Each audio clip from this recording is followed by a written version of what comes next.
Hi, baby. You're so cute.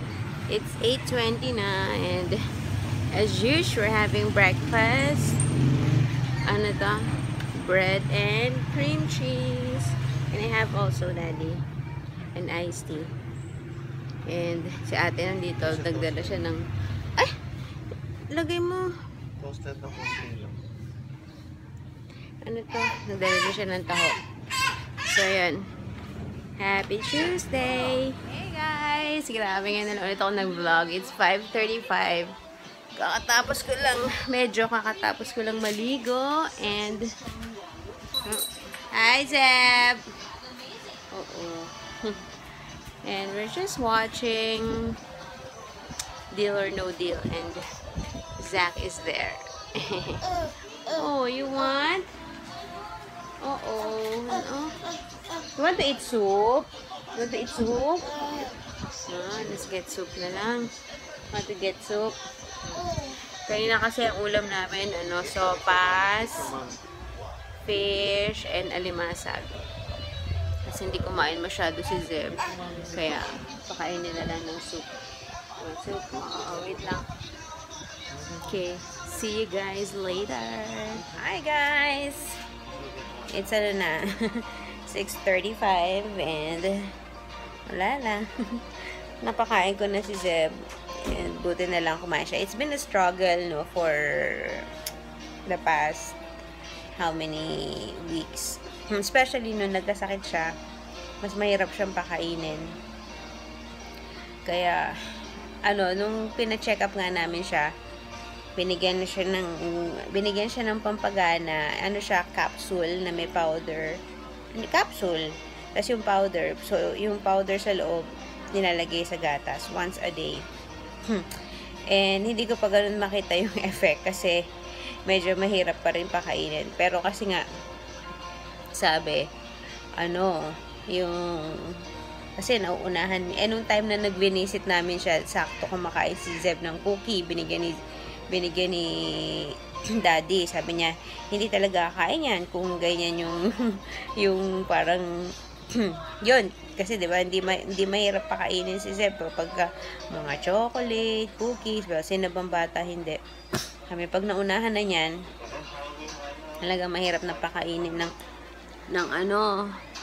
kanin, ng normal meal. So sabi niya, kung talagang gutumin, wag bigyan ng gatas. Kumain na si Zeb. Ayun. So sabi ng pedia niya, kapag alam na kakain na, wag nang bibigyan ng gatas. So kahit parang sabi niya, in a way, gutumin para wala siyang choice pagkainan na kakain siya. I still have my phlegm here. Anyways, so yun. Minsan effective, siguro nga dahil gutom na siya. Minsan hindi rin eh. Pero yun, kanina nagustuhan niya yung sopas, yung pinakain ko siya. Kaya dumagdag pa ako ng second serving. At siya talaga yung, pag gusto niya naman kasi, siya talaga yung lalapit sa'yo at magpapasubo siya. Pero pag hindi, naku, pahirapan.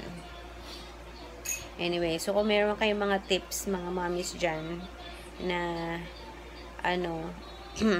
how to feed hindi ko masabi kung picky eater, pero siguro ganun na rin, picky eater na siya. Let me know, okay? Kasi nga, dapat na, hindi na nakatikim ng, kaso malabong hindi makatikim ng chocolate yan, kasi ang nanay, mahilig. Tsaka mga lolo't lola, yun ang pang-bribe. Kaya, walang magagawa. Anyways, so yun, naghihintay lang kami, maya-maya kain na kami. Hi guys!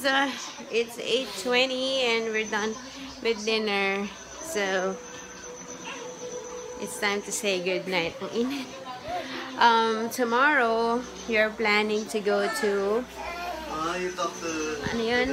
sa may Baywalk, sa may likod ng Viking, sa may MOA, para si Zeb and si Zach pasyal-pasyal, yung papaaraw, maglalaro-laro. Wala naman bike doon, pero dali namin yung bike.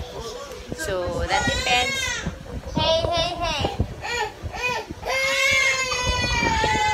My babies are crying. So, depende tomorrow kung magigising, si Pagi. Pero, ilang araw ko na pala plano yun eh. So, sabi ko, before bumalik si Daddy, dapat magawa man lang namin. So, yeah. Good night, guys. Good night, Daddy. Good night, Zeb. Say bye-bye. Zeb. So, we'll see you guys tomorrow. Bye!